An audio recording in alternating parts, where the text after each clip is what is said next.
Mame mo ache emra bedwam dwumadi so ha eye Adom TV mpensenpensenmu bre na aso no nsem no edoso yeyimu bi na yedimu nkomo na yenya MPP amanyoko na namusini sanso na NDC amanyoko no anamsini na nsem na yede beto honom no oma biebiem ama enchirimu bia se opese wote ase edifa to bi ekasa ema eye na amanyoko edi amegye so ene abena pokua wenie na enkomo a yebedi no ene no ye ba behwe unim se National Commission for Civic Education womo mo hwe church of mind papa wasede womo de enhwehwemu bi abeto emonten so na enhwehwemu no nsem a eka no na ekyerese ubo man mu a enema kyese ehuhia enum ya dodo na ehwe ni mu a eno na bebre na ebeyo mu gina ya obegina so de ato aba no enwumasua eka ho apomode eka ho akwan ho nsem eka ho sem mabu benya dwumaye eno so ka ho bi na tebia no etesen ede na ekoso eka de de fa aban yi ho anase MPP aban no sanso aso ye adwuma bebre ho asem tesen na still Ghana fo hunu yom hunu ne se asesinto wo ho no mo ana NCC de no so da nchen a ye be sanso de nko ye be komrahye bedwafie na yemi de se na yenim rahye bedwafo ni bi ebedi nkomo wonim se MPP dom kese fam e wo fi honom no wo ma tron krata se amamran mu no portion e fam bi wo honom a se de speaker na wotwe mu wache se emrahye bedwafie wo mo de mo bibia to honom no na dom kese yewura fanyo makro de wo manim tron krata gina man na mamran wo standing order so sanso trigger se speaker ema parliament sanso mra setense se dwuma ho a wo so mo yensem ni bi eka ho na anopai ye bebobo ho na ye behyasie mabedwafo no abrantie baako ene mekai na ye ko mra chebedwafie na wo koba se ya enyasem kuma enti se wokọ Amanfi East Badwam Mpensenpensenmu na ye mra chebedwani ho no mo na efe no Nicholas Amankwa ona bomache ya ne net sen mini aba mpacho me ho ye wadi fufu ede nkunim de bia ba na a victory ahead of 2025. Oh, okay. 2025. That's say after December 7th. 2025 celebration. Mate. I just waiting. Na constituency to saying. Oh, where they are here me that say Memphis nyame Adom bibia boko. Na nanom the entire constituency no. Entiatin Camboni bia. So far Memphis here boko. Ya do body na say, be shem komo na say. Ye hwe nim so Ra Collins so amankwa.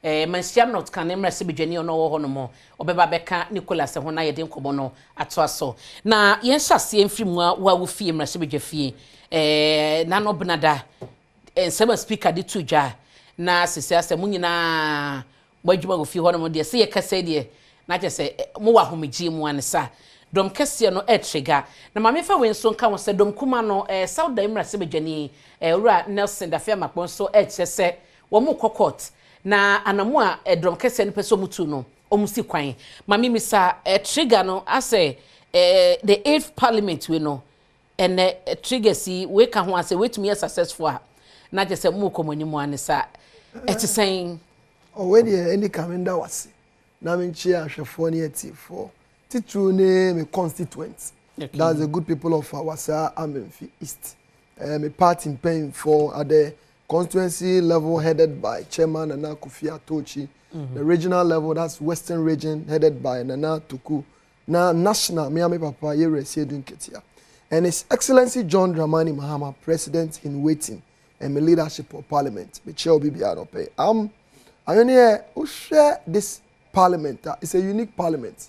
The reason being that both majority and minority, we came with equal numbers. Enti na Ghana democracy so na nyame God know the reason why enti o man is our numbers no.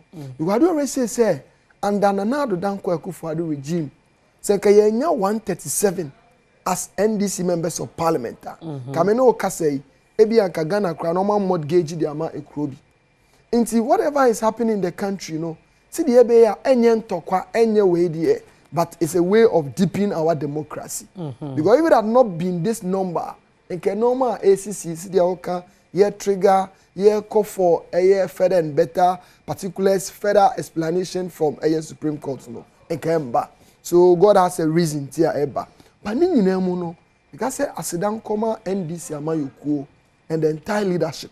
You know, as opposition party, as a responsible opposition, no, what the other say government of the day, no, or yet the ebeboa oman. Okay. So if we are buying, it's another down Kufuado are buying. Now when you strong opposition like NDC, see a bema to me a check and balance, come by the omope. Even with our numbers, your leadership here are to forcing. You are mabu jina say the right thing no always no needs to be done no on the crash at the home. Inti this is parliament no to me no me who say is a way of deepening our democracy. And share speakers who are yera abambabe. The normal oye no we need to applaud this speaker. Why do I say so? Speaker Oyusu Embra na oba parliament mini aba 3 pillars near the year juma. Every parliamentarian no. So rare chamber you only listen to a speaker. Onon ka ye pillars no. Pillar 1 ye the constitution of this republic. That's 1992 constitution near the year juma. 2 ye standing orders of parliament. A drawn strength no from the constitution. 3 a president. The esida near the aye and sawoso near DD ejuma. Body emfato ho anase bibia mo be refer to. Exactly. Okay. Exactly. Intuition come air cost near the say last that was it Tuesday. Yeah, yeshia hona. Na mo pe bibia hu na mo pe bibia atro. Inti mo si mo adwuma no. Na se enye dom kase gina yo musi ya nkade ti bia nkade wo kan ke betumi abaso. Say eka un say afenyo maken omo work out so by the ma occupy majority side no. So mo ka say de si ye 8th parliament asase omo sem ma bi ese se wotima konya so sore men sore nkade na besi ofi ho. Oh na omo work out ubusa wo say oh yeah government of the day. O sha ye ba chamber no as at January 7th no.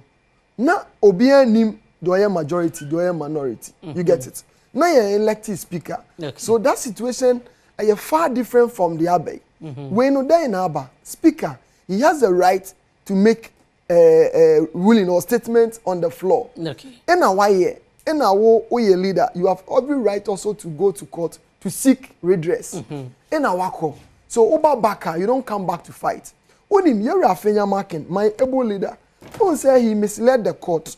Someone drink call so and say SSI. Parliament, ye jumedi any say. One will say ye call last Tuesday no, Wednesday yanko. Inti enoma bia e call so no. The next sitting ebe no, the vote and proceedings no more the beba. That's where Parliament will do the correction and Parliament adopt it. You get it?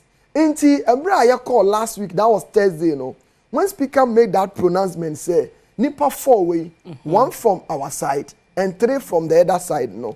Based on an amount to no use article 97 1G you know omo up make your seat vacant. And I wish our constitution you just read a preamble of article 97 1G. Okay. It says it all. So call for redress what is it? Supreme Court. Speaker making pronouncement that was Thursday. It's say on Friday and the speaker can anyway you know abeya parliament adopted MCC no oko parliamentary hands that you have it there. No one what they give no print to share Tuesday near tenancy no.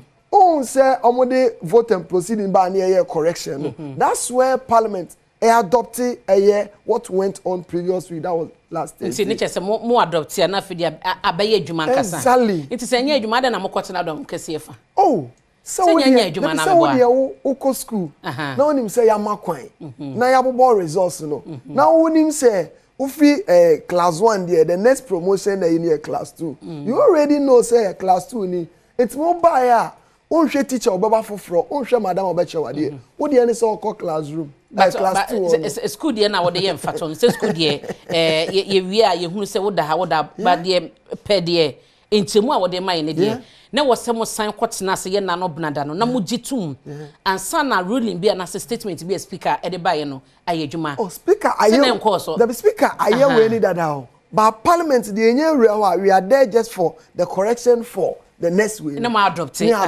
Exactly. And adoption my must ya kwatena. Onu momo na esen ko twen. Na ka ye kwatena se. As a speaker then he has any challenger.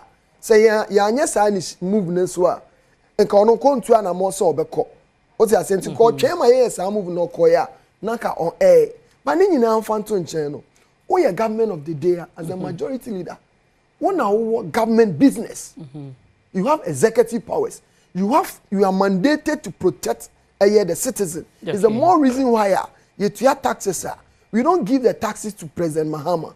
We give it to Yura Nanado Danko Ekufuado, Yura Baumia. And as a leader, and also no, one who lead the government business into Usha Kasaba. Yesterday, I listened to Honorable Joe Wise, and I said, "Wow, we're a wise counsel." He says, "Maybe I do know." And normal buy any na yen to me say, na yen Georgia, dance a bit takey, and drink position. And as a leader, you always have to initiate that. Because at the end of the day, I'm going to my constituency to campaign. The good people of Amenfi is voted for me. Abayi by MPP, abayi by to shock you to know, my constituency, not even a single community, and abayi a virgin community, abayi to me a connecting electricity with one community. I have virgin community. Amenfi is Mansini Munina. I shock you. Me say, electrification be a cost to be ano. The AMA starting in 2016. Our jatu was Sayura Mahama. So the Empire bought transformer like Wase Kumasi. You go to Bripro. It has taken this government 8 years until I came to Parliament and I pushing the minister in charge of energy. Say, why are you doing this to my constituency? And they promise some Baba Beye. Omuguso. Even with that in the crown, Omo Ba, Omo de Normano, and Norman Omo de Aquacogu PC office. So, Badwam no ye. Badwam no Guso. Okay. Say, Omo Guso say project area like just 1 month. They see it has taken them 8 years to do it. So me call for Omo Buefu say they are just waiting for December 7 to vote for homeboy and on to us so near Ramahamamra. So I have to go and explain things to them. Like the question is, my dear, this country, baby, I do know. Parliamentarians, Osha to forcing, the leadership of parliament on our side now. We mean good for this country. Okay. Because every year do say Ghana say I na be affected. And unti na yetu and more say we always obey the rules guiding our house. A speaker or kasani etie. Granted, Yera Fenya Markins, Emra na mobile, someone was Yera Kene Japan Kasai. What did he say? Or say, Omukoshi speaker no. Speaker saw mumra chamber no ni emejin komo. So if they had come in, no maba betinasia, can be a speaker on komobia on your mobedi. But what? I didn't hear who say because una control government business. As we speak, some of the normal base and samra. They are causing financial loss to this country. But you see, near more aligning up or petition. I'm even shocked. So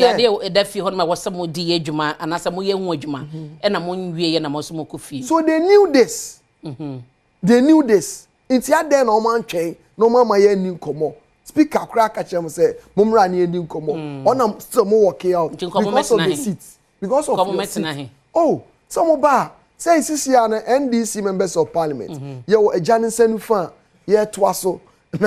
Now, the Supreme Court can nature some person which is a parliament as to chain or minor Yamamrana. And then some more speaker Basso. Because speaker respects the ruling from Supreme Court. And so the reason why in here, okay, say, if that's the case, Supreme Court, Oman can say parliament in here, Jumedio, almost the stay of execution.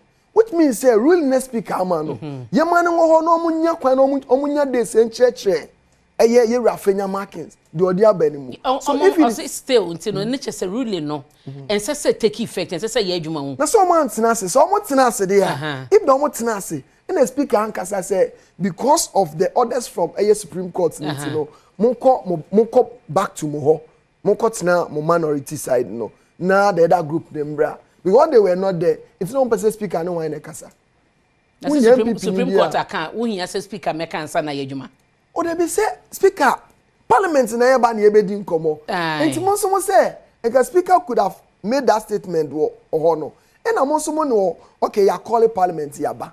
MPP for amba. It's a better business across. Number for more call mutinka speaker the can be no be to me. No, that was to make a decision. You know the speaker can. Yeah. You use order 104, order 102. So about parliament to make a major decision, you need 138 members of parliament present, and we are not having that number. As we speak, Ye na ni majority at Supreme Court by yeah 136. Just now we majority. Me say ye na ni majority at Supreme Court. Me say ye kese mu majority. Oh ba parliament yeah 136. Into mu majority ana. O Cynthia Morrison say on recent decision say yes Cynthia say me say mu majority ana. Yeah 136. Into mu majority. And MPP yeah 135. Into mu majority. It's we define it. Majority no. Say the party or those one. And it's numbers now okay into mu majority ana. It's yeah 136. Na mama say me say mo ye say oh mo kita majority no mamini ka me say we speaker decision aye say mo akotena fie mo ni fie ho no wo hunu say okay mamo oh okay for the peace of this country who said that will give space in my Supreme Court no on say ma 10 days so on be clear bibia no that will give space to clear na ye come back you will say this exact from the Supreme Court. Speak and so or am ready no jim ready into no. That's the case. Among court now. You him say after December 7 no, you be majority. Now they gonna for SNK ye deni. Sisi aye ka say. Then ka with our numbers as the majority no. En ka ye the private motion bill beba. En ka e-levy aban promises say I mean here you and I who kromo ha.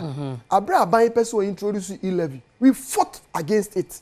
Say no. Because we are the principle of taxation. E-levy itself is a double taxation. It goes against the principle of taxation. But they use the numbers of parliament as a majority side. And the ruling. And I are part of it. And I'm some yemra so be the film I to my ejuma no you can oh parliament ajiatum but on record no oko hanzada NDC na yen kan ho. But Parliament ajiatum the emra into seminu okroma you can't go against it or not there even nobody will encourage some ka somebody majority ni be e-levy na fi hodum na betting tax enti mayi e ka also ka baboa o enye masebo me just come kwa mo ka say majority na mwanya no mo di be yi betting tax afi ho mo di be yi e-levy afi ho akosi sen ene ya me no ka say yewra okujeto abla kwa yewra Zezu MP Madina Sasu Francis yes and Yera what is it Alasa Suyini honorable move private motion bill to repeal share LI 2462 abanya waba nanado danko akufuado aban licenses see enjiri forest ngu majority yes say no mo dey yeah beba so ntina me bisa say mo ye majority no. That is what I was driving at. Say enti mo dwumadi as majority say mu di wo dem ana meboa. That be. Na mo di wen. Speaker ama order. If you train say anytime speaker will call us back, na ye be call. Won say ye mbra na ye di djuma because ye na ye mbra. Ye na ye mbra. The legislature ye na ye mbra. Nemra mo amudi so. O say emra mo amudi so. O ye di so ye ndi so a. Enka speaker ka say the house is adjoined Senate no ka. You need to bet me sorry a challenge. So why are you not allowing us to enjoy our majority? Nanya majority keke. A majority ya you did change beba in the space of a few months to go. Because unim yera baumia so voter region. So because parliament mrana mudi so muniga na mraso a obejetum. Oh that be. Unim say parliament ye di asum Ghana. And a constitution na ye di boomra no. Ye di bu Ghana no. And one ye juma parliament o. In a parliament, your standing orders no, a drawn a strength from a constitution. Anything obey in the parliament, a go contrary to the constitution, illegal. Until the one say yes, Supreme Court, a release stay no, a illegal na say illegal. Oh, a legal. Okay. I'm release stay illegal. Is the reason why here speaker Swan Kosoma Yansne ni Jumano. Until the rule from the Supreme Court has been respected by the House. Until next was until some di ejuma. Then na go so afre won say majority. Ye di ejuma say. Say the court dey buy na say mo dey ejuma Supreme Court aka mo dey ejuma amankwa. Otu we minority minority member be boa. Woni me wa ha no. Because utwa bibia me majority group and a majority caucus. The reason being that me 137 MPP 137. I don't know what's handy here come back. Me found come back. Una make a hear about me no. Or can voter region say NDC for omonim say MPP. Yani a majority party or parliament. Now if they have few days to go for the election. Into open majority, other na yen call election and call aba. Now I'm saying about me, our vice president. The Ben or Obe Sebe is my vice president. The Ben Obe can of crash Ghana for because you know what's here MPP no parliament only majority party. MPP came to parliament with 137. NDC came to parliament with 137. So equal numbers. What makes them majority party? +1. Plus, the man is not from their party. He said majority party. He can call them majority group because Yera Esiama, who is a current second deputy minister, deputy speaker, has decided to do business with them. It doesn't make him a part of their party. It makes them a group. Group here, ni part do be a madwin here cross or ma kabom somebody juma. So here about me had it wrong. And then nobody here juma no. So obakra yes so no yeah majority caucus. But money +1 bia. Money +1 bia. It's here caucus no. But money +1 to we one be group. Mate yeguso e wo hanu ma ha Adom TV Badwam dwumadie e na wo hwempensenpensenmu ebre na asono na parliament nkomodie mu a ne mu dwumadie no unse bebre no na aba na yaka bi hunu se chese mo de majority title na ye mo de into the beginning baby ade koye 137 mu akwa getting to the latter part, the end to the 8th parliament, you know, Masadi majority and Komo Abetumu no. Eti Adena in 2020, a BC year for me na Saben minim send this year manyo kono be members of parliament ni be e condemn aye and amona speaker okwe den etu ye no. Na yaba 2024. Na de na mo condemn in 2020 no. Masabe yiri mu hu defending na de ye adwuma. Adentia. I mean yeah. The speaker kwe ye no. Speaker kwe onim say he's a political, I don't know, he's a politician, an astute politician. Let me put it that way. And why speaker no ama ruling? Oma ruling ne favor which party? But you ne favor which party? Obi ano ne Ghana ha no, obi ano onim. Ne fatwa so dey kwe you.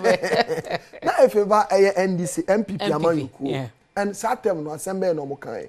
They applauded him say what to sana mono. So we yewra esiam afimu. When another went to that constituency, or say when you onka ye hu biem, ye candidate in parliament crying to me ni jumenti no speaker yi na simchen. So why the same people almost can different story?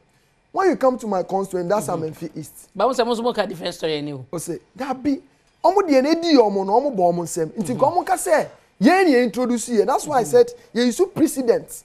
Nti ye ni esida. Nti ye nra no na ye de a aden na ene de obeka say enye.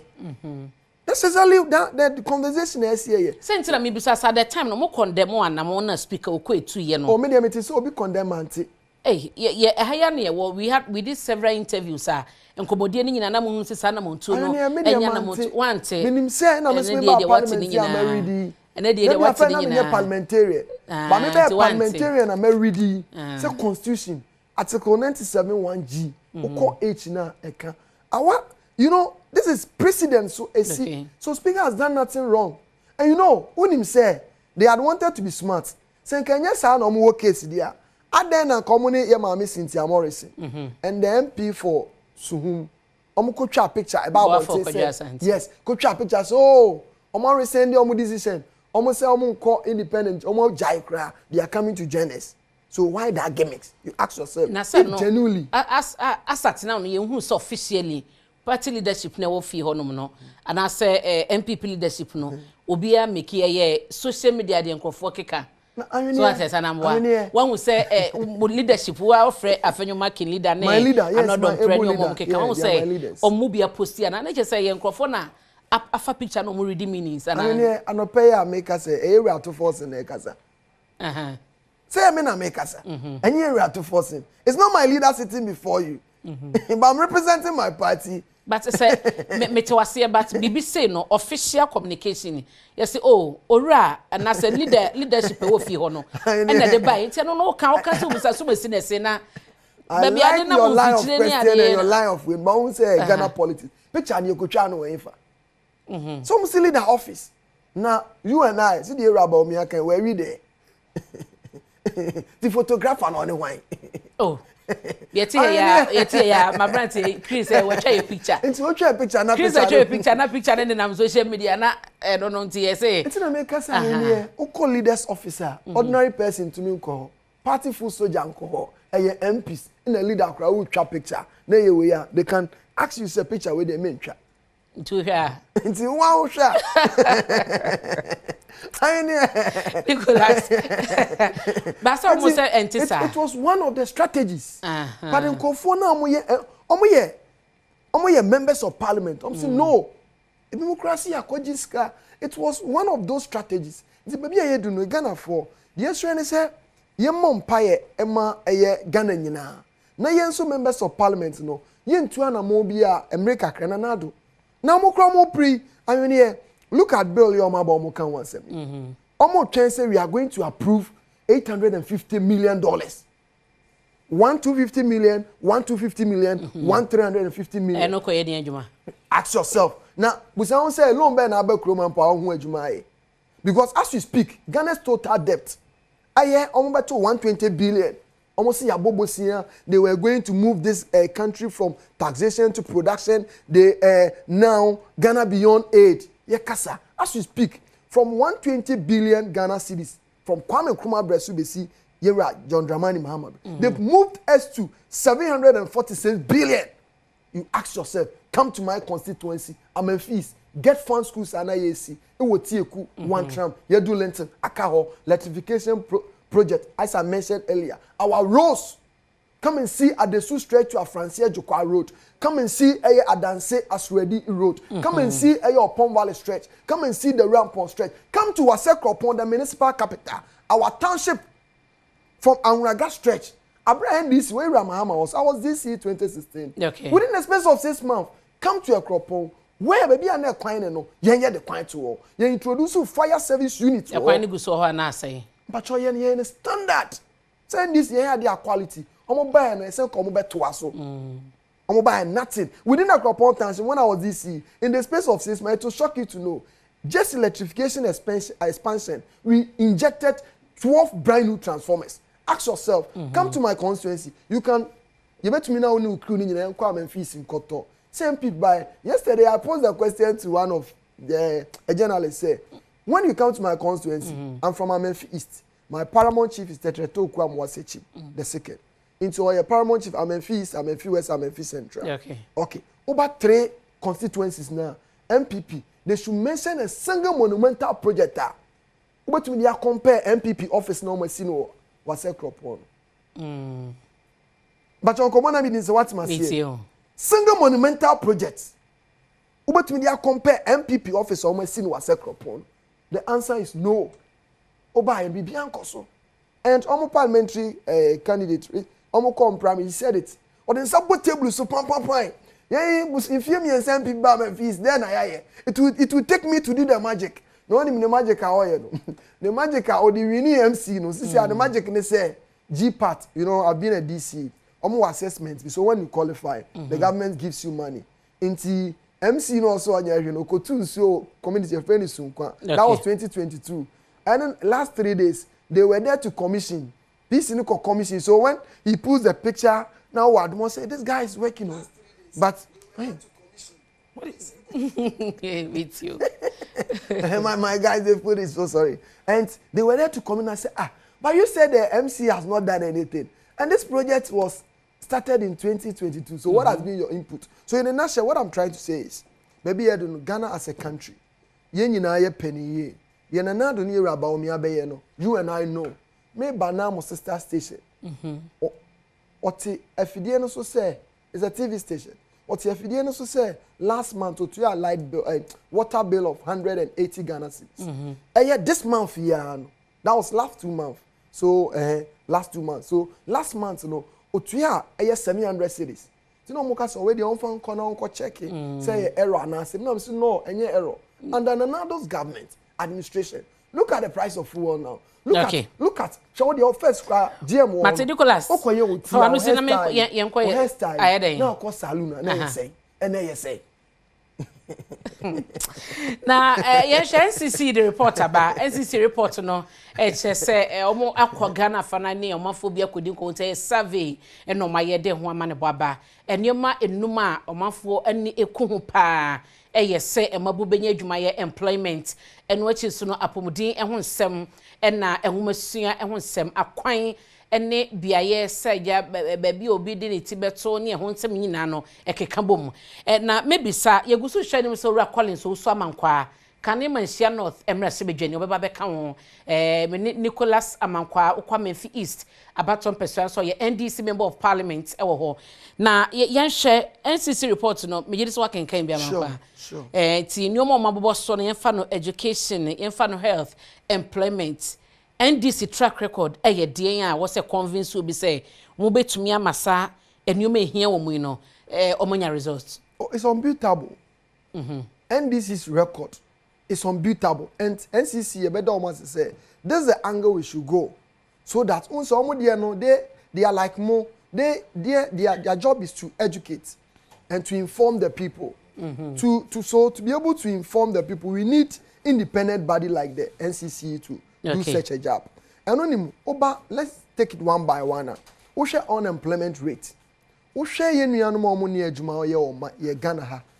Omaya willing so be adwuma, but adwuma na bind to create here. When MPP was coming to office now Yera Mahama was leaving office the unemployment rate there was 8.4%. Okay. It was a single digit. Yenuana na do danko akufuado ye papa Yera Baumi amoba no. Almost say adwuma ne ha. That's at that time we were having a group called Unemployment Association or so. I think I mean me too. Abai unemployment rate as we speak. Last time it was 14.6. Into running a crump almost 15%, which is double digit. Is the reason why His Excellency John Dramani Mahama or the Asempanaba a 24-hour economy. Or Banwabe Juma, we be a numa, or give you facilities. We are going to introduce a calibrated meters to give to the manufacturer units, industries, so that they can produce more, they can employ more. Now, import substitute products, so that the influx of air product from outside no embabe bre near stable your dollar no ema manfo anya adwuma ye oba education NDC records na solid oko Nigeria breast way back na near face could be pavilion. When you come to my constituency you see structure area you see mastered bangle account oko the ramp bi or social so bi or oko Miami Chrome wasa Kropon, Methodist Primary, Arabic School, a Francier, name them wase Kumase. Sansona NDC eba under Professor His Excellency John Dramani Mahama. You say you remove schools under trees. It's when you come to my constituency. When my father, Honorable Akwesi Oponfoso, then former local government minister, when he became the MP, John Dramani Mahama as the president. Oba schools are here. You can count them. Prisiso Atase. Oko Tieku, Oko Francais Nyame Bechere, Oko the Rampon, Oko Akre Chrome, Oko Eye New Aboye, Oko Eye what is it, Wasamampon, Oko Eye Asisensu, Ejumako Boy Chrome. You can name them. I'm speaking to Ghana, I'm speaking to my constituents, so they will all testify. Ask this government buying. Ububu Sanse way, get fund schools, Tieku, Oko Wantram, Akaho, Aomonye. So in terms of education, the best education edifice in Western region. It is my constituency. Here are John Dramani Mahama. It's Oba. Okay. In terms of education, Oba, you're the only secondary school. My school, I'm my senior high. That's my school. I'm a koye. We started several projects under Get Fund Schools projects. Nanso, Abai Nanso, nothing has been done to that effect. Okay. So Oba Rose na mekano. Osha His Excellency John Dramani Mahama. Your man penyina Ghana fo nyina so Oba. Ni nyina ahwene na wo kana wo se sika se de ba ne nsem. Na sika se na ode ye dey because on records you run another danko akufuado. Oba revenue from this country like internally generated fund revenue. This government were received than any other government. Okay. This government has borrowed than any other government. But in terms of road, Obama constituency, Western region. So free takwa now be snap come constituency. Bogoso was Kropon I am free. wasan akogina wa yan free wo de akodua so se hwene ne patam wa begina apemanim wo de akolibo afaslin wo ba my own constituency municipal capital ye rose ye okopewu akọ ye rose ye me see na Memphis MPP buy I need to shock you to know say ekwan omodi omonsa ka bia so omobeye no ekwan na ka ho you know ye raba omia oni me man hene ne ahemfofo omo begina na jo be 12 na omo welcome no odi asoko ball form say obeye road amaye e bia makasa wie na obete dia mesre ye raba omia say ekwan na omo di asobo ball form oni ahemfofo no say ekwan na say me kra me buy as MP before drip machine be ban oba me constituency me dey my high grade almost 3 months me. Oh, you don't know my constituency well, but my constituents are watching. Say, me, Anamotu, Amitu, ya. A Francien to a soldier Krobo. It was difficult for them to go. A Francien to Mikroma Broche Krobo. It was difficult for them to go. Oh, I mean, Nicholas, for one to see. For one to see my mother. Say, road to cram here, magic, Miss Honorable. Your home watch hospital or no. Say, Friday do a, Omuyi body in the fat, much hospital inside. Omu de be too many. Missy, oh. Grade and Marco high. Drip no ho. By any juma, mommy ko you road. It may in road fe. Just a drip cry the won't here be man sini. Oh, drip ne here. But who say we have to compliment. So the last year assembly meeting, I told the floor say, Ebeya, mommy move fuel. Even though money was allocated to, but was challenger, we can partner because baby I may say me kwaya kwano. Omo I know more about menu. And I told MC said no, we don't work like that. Because when him say ye nyina na state fund if you are me now to obey mo nyina mo interest I think exactly no what I mean is say me what this road you can go to the other road or you bet me address these are the critical areas so honorable we need your support because I'm told say fuel money for fuel in Pombai so the money I will go and use to rent a grader why don't I use to buy fuel the first support because it is one of the fees that we are building. And we are then cry His Excellency John Dramani Mama. December 7. Nyame be sine hene. Emma Memphis so. Nicholas Amankwa na atene kana Memphis East Badwam Mpensenpensenmu so Emra Sebedwani na Ora Collins so Amankwa waba wabedru nti Mansia North kana Emra Sebedwani. Collins there. Many aba fache me no say.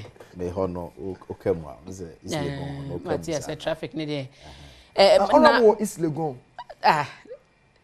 Senior. No, I did. University of Ghana, there one of it. But honorable, my the second topic, NCC reports number. Me jidi se wahunu. Omo ene omanfobia kudin komo na de omo kano. Ene senyoma was through enumo mu hia pa. Eye nwumasua apomuden ho asem. Sem abubenye adwumaye.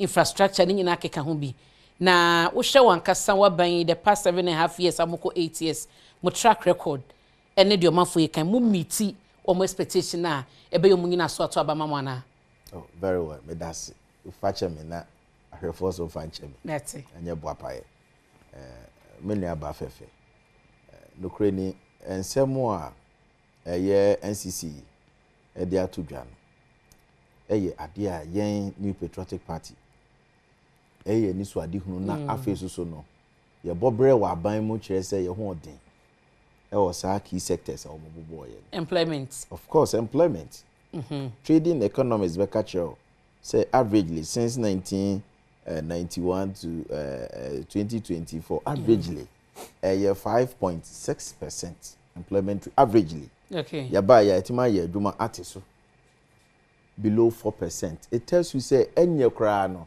enema bia an all-time high so na ye 10.50% no ye under NDC 2000 and the late flight lieutenant George Rollins no ye NDC record. Enti say me nua ba bet na me ni remu na me say what can be about. Ye mi say adwuma ben na under NDC o mo de buy. And for the first time you are unemployed graduate association in this country. And it's no more because you buy you know you sure who said that 2015 now you declare unemployment as a national security threat in this country. It you buy you know obekaya and find out a crowd mine pa na say you better let me absorb mebunu dodo na inti ye di kan e di say be pen for say bi show no man out to ebini ene de nakop ebaye okay nti yede ebaye no yehunu se da bi sa Nation Builders Cup na yede aba no sorry NAPCO Nation Builders Cup na yede aba no ebetimi absorbo emabunu na in fact na omaye haha omo awie school omo begu fie bebre se da bi yemfo omo yemomo training they need their skills sebi be propel omo na afi no omo add value to their life eno ntino ye wie program no kra no enyuma kro bebre absorb bi ma pressure no ba form kakra because at a go say we employ mebunu little over 100,000 na enough ba ye sa de ni na ye wie ye no ye hwe hunu say da bi was say yetimi sa empower ankrankra enyuma no na afi so no aban so de nhihye ye bi gu o one district one factory no nyese aban ko an na bi okuta 100% shares was our business there be aban de ne say we criticize enabling environment for people to thrive especially employers ewo oman we mu and entrepreneurs nti aban timi offer land aban timi the basic social amenities eba send ye be ya wo ye adwuma no me wo mrahye bedwam the kaipa na me chairman for government assurance committee we embarked on verification visit me an kasa data na ye nuanu mandisi for no ye propaganda they said ye me nua mankwate ye oyi omo ye propaganda ne sa na wadru ba bia na wa moa wo na do mo ko na do mo akwa kire wo mo say ansem na mo ka efa 1D1F no adwuma we kane na eni ho na me ne wo kasai esi a ewo ho what you say enti enye say abaye na aban no ada and from all impeccable sources no o hwe labor commission omo statistics omo de beto ho o hwe the ministry of labor and social relations and so e ba beto ho and no so e kire yen say aban no e di nyuma bebre aba apart from mainstream government agencies ye ba ye in fact offer security service krana o Ghana police service ye ba na hwe workforce vis-a-vis recruitment ye under the watch of second MPP ye second administration ye MP monim but Ghana National Fire Service mebu na do makoho Ghana Irrigation Service Bentoaso Meba Ghana Statistical Service report on the in 2022 already unemployed unemployment meba make reference to 2022 na 13.7%.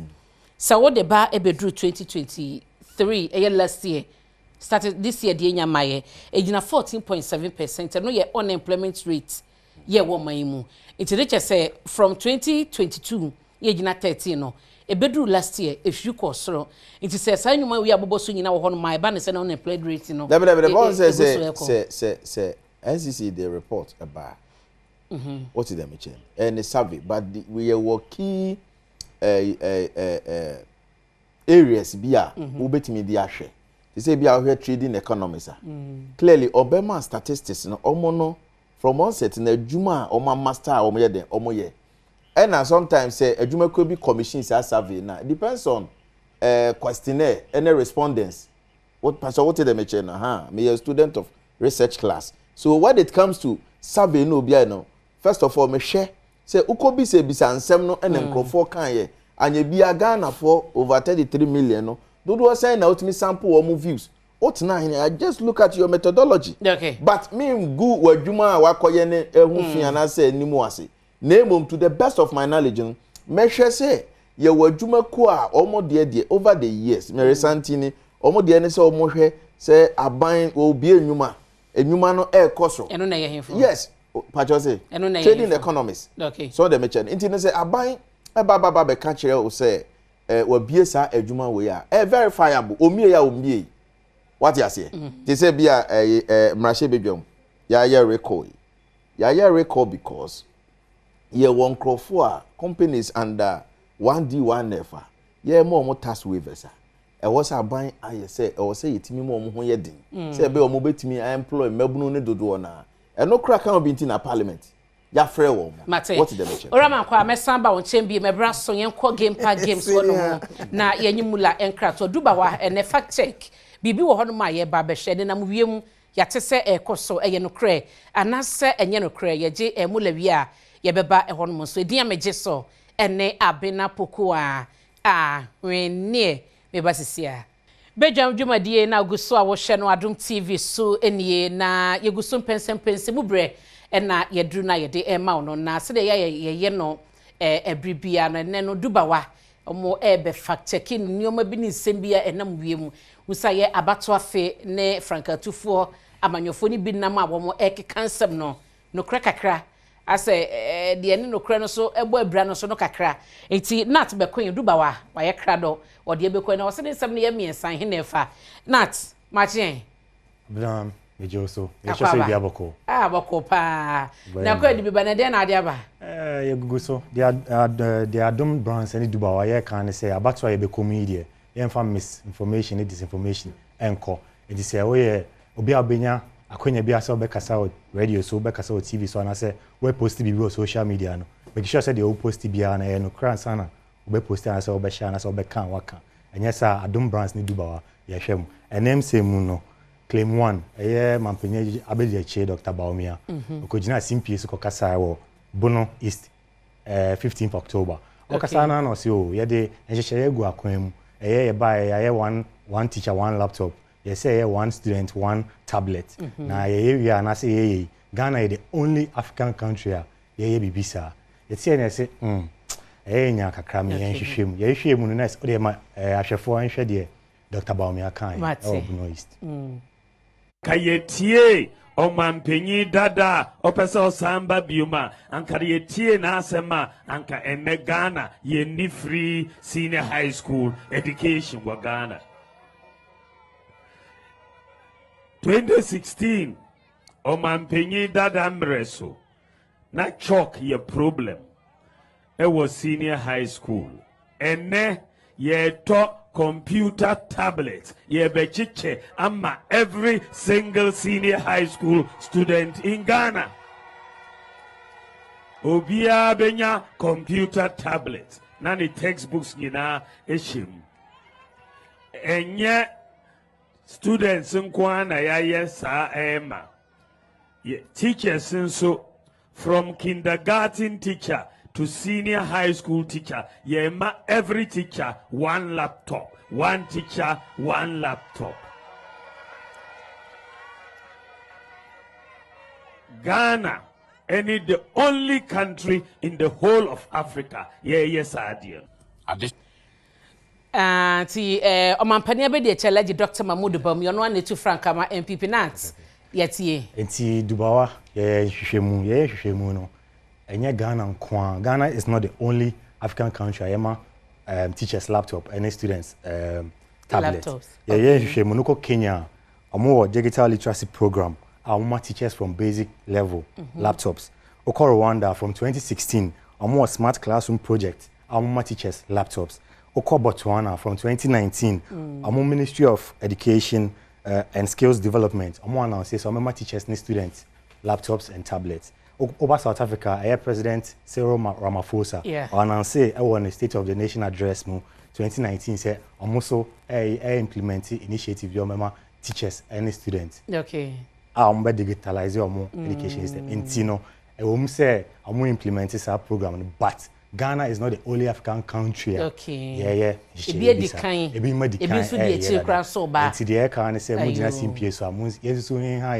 Enkasa nti omampanya beje kase Ghana the only African country ye implement such initiative anya no kra mate medase na your second issue e dey na your second issue ye say gina omampanya beje chi honma okay ye osako gina CPS ko kasa o sini east o kasa na no say o be implement credit scoring system na ye implement Ghana will be the second African country ye implement such thing ewo I know say ye hwehwemu ba ma ahwefo ntie de omampanya kan say be be de kan okay Adie miensa ehia say yembe credit system no yede atu from ewa Ghana. Enti enche bia either this month October and also next month November, Ghana, ye be launchi ye credit scoring system in Ghana. The whole of Africa, only one country has that credit scoring system in sub-Saharan Africa. Any South Africa. Ghana will be the second country in Africa to have a credit scoring system. Ayo nti we de wahye asanswate nat no kra na ye de eno se ye hwehwe mu enye no kra se Ghana will be the second African country to have the credit scoring system. Ye hwehwe mu kire se oko Kenya from 2017 almost Central Bank of Kenya through credit reference bureau institutions like Metropole and credit info ye hwehwe bisa na ye enwa mu Nigeria for crown oko no almost through Central Bank of Nigeria credit CRC credit bureau almost here hwehwe bisa ema institutions ehu osika sem hu they are manage osika say be omo bo obosia na so ma osika omo nti Ghana nye the second country say implement nye Ghana ne be second country ebi ma din kan omo ye den omo ye dada nti the catch my phone say mu gina CPS na mo kasa ensem ni bi ho no mo ensu hin ha eni ye den and can you make sure say right nti and also force enye no kre aka last issue no ye fa hin your last issue no abena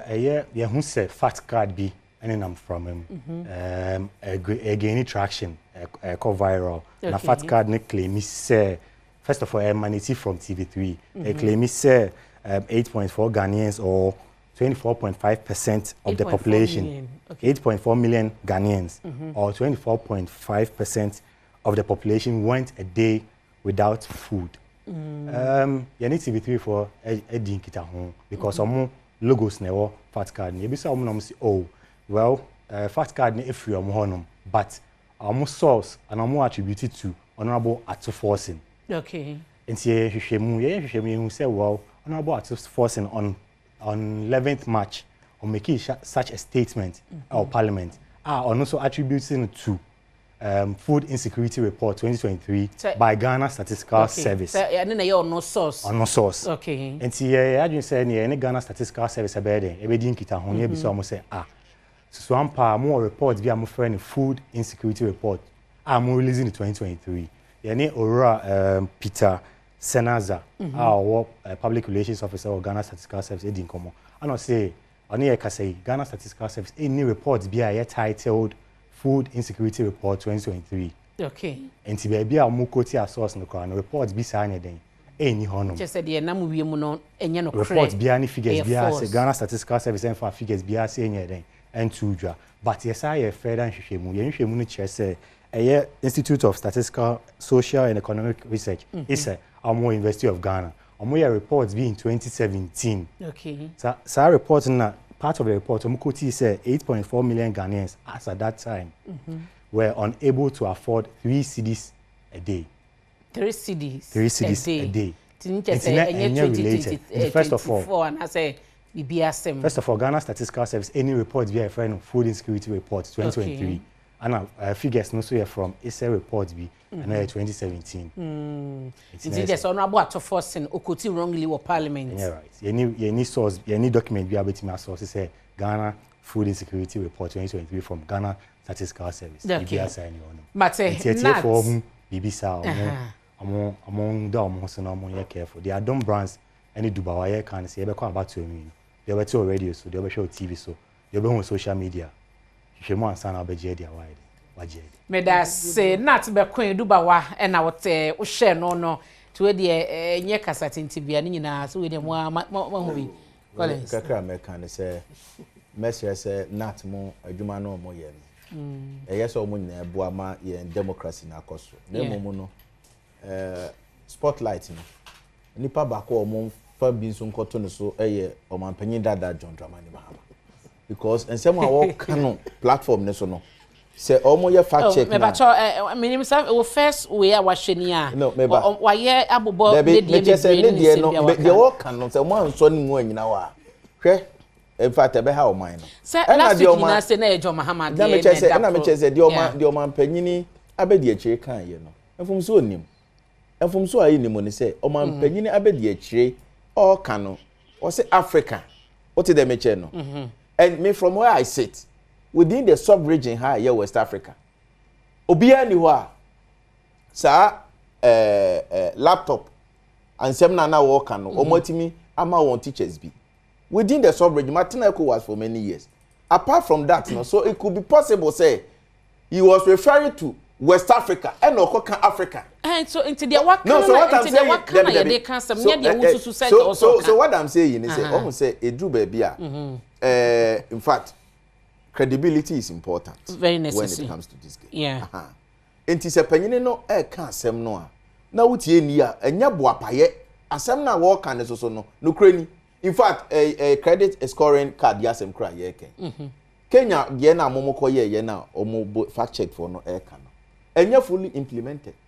So sometimes say o might be pilot bibia o ma panyina be de akire ntimi ma meka say o boss a o man say o ma ye odwan be mu no ye friend dwamfo no and ono so nya briefing enti mesere bateye abrante no o start ko ni say ya na momu no and true John Dramani Mahama di no say mo anfa ankoto ne so ye ana minim say monitor say ma work na me tell say last week in enya nkokon ketekete no say mo an work na me tell say call say some last week fact check de buy no do na yo mampedi dada John Mahama enti mo say mobile na me hwe ne no ye koye ne bia movie on o de nessa you know adomonline.com abna fefe nessa you know mo ne de na ye wo section wo hono ma eye dubawa nyomo ma fact checking penyefo akasa o ma fact checking nyina no obenya wa adomonline.com meje ne WhatsApp number na ma forward bia ma no bomodi ane ko hode ko dubawa meje ne number meje ne number me forward videos ama na dwuma no wa yire no mama me mo na abaso na dwuma no wa yire no abaso bo na so bo no yire no ho no de to aso na me forward bia meje ne number me forward videos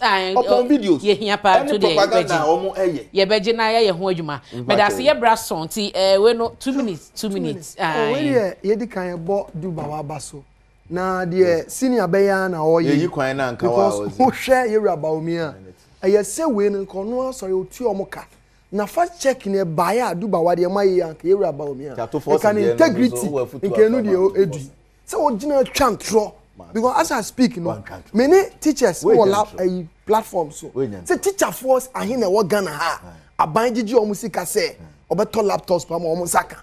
What is it trying to tell us? Na teacher for ya na bia ba mo tin be bia make us on saka bi. But what you are saying no. Let's be serious here. Who share your to force the even though the reference on making Ghana statistical said no mo so money but me refer to a unit what Legona omuma the figure until I don't 2017 this 2017 report by Ebeka 2024 said 2024 say under this government who was the government of Ghana minority leader now is it the same in 2024 situation is same in 2024 now why parliament what parliament unemployment as me senior let me say ko afede Ghana statistical service enye juma na or he's running away from there because you ram Mahama Bresono it was 8.4 International Labour Organization 8.4 and no are you doubting ILO it is 40 oh but I know there's no where the simple check them out say me da say what's the message Nicholas me da say dollar no business no ye braso patro 1 minute ye for aba na protect uti aba ye kwakoto no I'm giving the opportunity be if not then free SHS continuity Collins fact check for Ora Mahama say free SHS or no implement it also so no monchini de bia me da say monchini de bia mai ma menton krabi e ma o say yin na afa ye golden herbal mixer e ba no malaria atridi yade ya etete nkwada ne mpanyifo adoba ko etu ase e ye bibidro e ye golden herbal mixer adro we wono ma e ma utipaye bia e na enya de soso a e wo so wie kokko no mojaduro ache na wo de asese me pato golden herbal mixer e ye adwuma ni nyina e de ma pomodi papa yade a ye malaria adro etu ase de e no ane golden herbal mixer botma herbal mixer so e boye pa sisi yade enya ye mutim etu ase bo modin koho na ekwaji wonro no ema me de wasi Nicholas Amankwa wote nenka na ye Collins so Amankwa so te nenka ni ameje so ene abena poku a ne ya da wasi ama mo ne hwe